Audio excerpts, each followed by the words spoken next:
Charge গঠনের যে আদেশ হয়েছিল আগে, সেই চার্জ গঠনের আদেশের বিরুদ্ধে তারা একটা রিভিউ পিটিশন দাখিল করেছিলেন। গত বৃহস্পতিবারের দিন সেই আবেদনটা আদালতে শুনানির জন্য নির্ধারিত ছিল। সেদিন আসামি পক্ষের আইনজীবী উপস্থিত না থাকায় আজকে শুনানি অনুষ্ঠিত হয়েছে।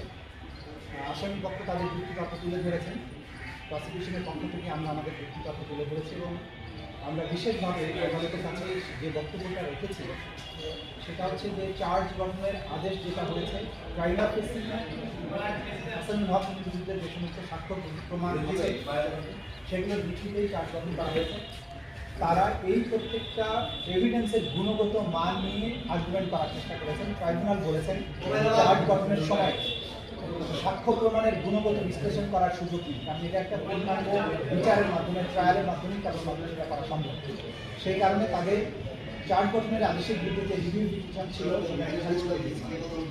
সেই রিভিউ পিটিশনে তারা 3টি মারাত্মক কমেন্ট করেছিলেন বা স্টেটমেন্ট লিখেছিলেন, যেটার ব্যাপারে প্রসিকিউশনের পক্ষ থেকে আমরা তীব্র আপত্তি জানিয়েছি।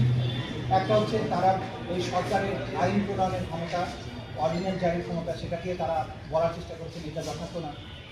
একটা জায়গা তারা জুলাই বিপ্লবকে, জুলাইয়ের যে গণ অভ্যুত্থান সেটাকে তারা সোকল করার চেষ্টা করেছেন এবং এই দুটো শব্দ বলার মাধ্যমে আমরা বলেছি যে তারা শুধুমাত্র আদালতের অবমাননা করেননি, একই সাথে রাষ্ট্রদ্রোহিতা এবং জুলাই শুরু করা এটা সেডিশাস, কন্টেনশাস এবং এটা কোনো অবস্থাতে গ্রহণযোগ্য না। তারা রাষ্ট্রের অস্তিত্বের বিরুদ্ধে অবস্থান নিয়েছে এবং তারা এই সমস্ত কথা বলার মাধ্যমে প্রকৃত অর্থে জুলাই আগস্টের যে গণহত্যায় তাদের সম্পৃক্ততা সেইগুলোকে জাস্টিফাই করার চেষ্টা করেছেন।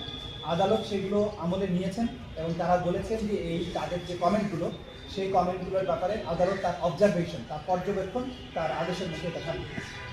আজকে সেই রিভিউ পিটিশন খারিজ হওয়ার পরে আমাদের যে সূচনা বক্তব্য অর্থাৎ ওপেনিং স্টেটমেন্ট সেটা উপস্থাপন করা হয়েছে আদালতে। আগামীকাল থেকে তার সাক্ষ্য গ্রহণ শুরু হবে। ইনশাআল্লাহ আগামীকাল প্রথম সাক্ষ্য গ্রহণ অনুষ্ঠিত হবে।